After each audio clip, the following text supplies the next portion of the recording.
Мегаполис құрамындағы Еңбекші ауданында 18 елді мекен бар. Онда 200 мыңнан аса халық тұрады. Ондағы өмір сүру деңгейі мен азаматтардың әл-ауқаты қалай? Әкімшілік аумақта инфрақұрылым мәселелері шешілген бе?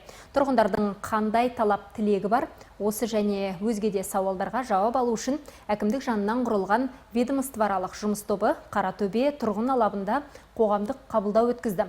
Қандай мәселелер көтеріліп, нендей түйткілдер шешімін тапты? Жиынға қатысып қайтқан тілшімізді тыңдайық.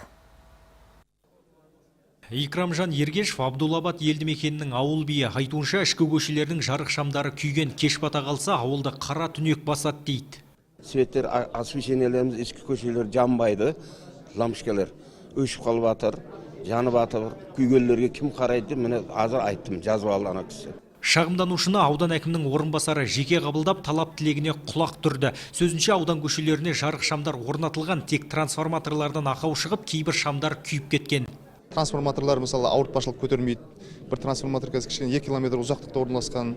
Сондай мәселелер бар, бірақ алдағы уақытта шешіледі олар. Главное, жаңа бастысы көше жарық шамы қойылды. Осы алдағы уақытта қазір қосымша трансформаторлар қойылады.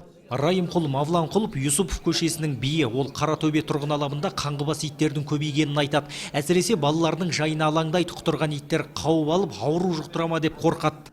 Сырттан қаяқтан кейін білмez. Үйдегілер босатпайды итті. Сол сырттан қазір баяғы иттен құртарды. Қазір ешкім оған рұқсат бермей қойды. Иттер көбейіп кеткен қазір.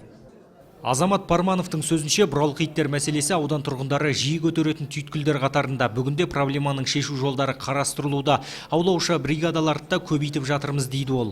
Қазір заңда өзгерген ғой, қазір баяғыда енді қазір итті аулайды бірінші, барып немеге алып барады, өзі уақыт ұстайды, одан кейін қайтадан жаңаға жібереді иттерді. Кішкене сондай қырық болып тұр. Қазір бригадалар көбейтсін, егер мәселесін қазір жазып алайық, осы жерде де отыр ауыл шаруашылық мекемесі. Бригададан жіберткіземіз, одан мәселе жоқ. Бейбітшілік және келісім жобасы аясында ұйымдастырылған қоғамдық қабылдауға Қаратөбе тұрғын алабына қарасты 5 елді мекен халқы келген. Оларға тиісті басқармалар мен құқық қорғау органдары, аудандық әкімшілік қызметкерлерінен құралған 7 топ қызмет көрсетті.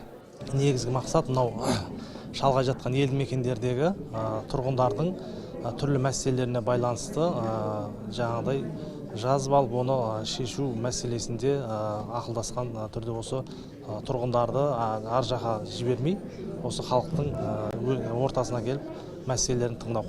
Жауаптылар қоғамдық қабылдауда көтерілген мәселелер ескерусіз қалмайтын және соның негізінде жүйелі жұмыс жүргізілетінін айтып, уәде берді. Қанат Жолдасбек, Али Мәлік, Алмаз Данабекұлы, жаңалықтар.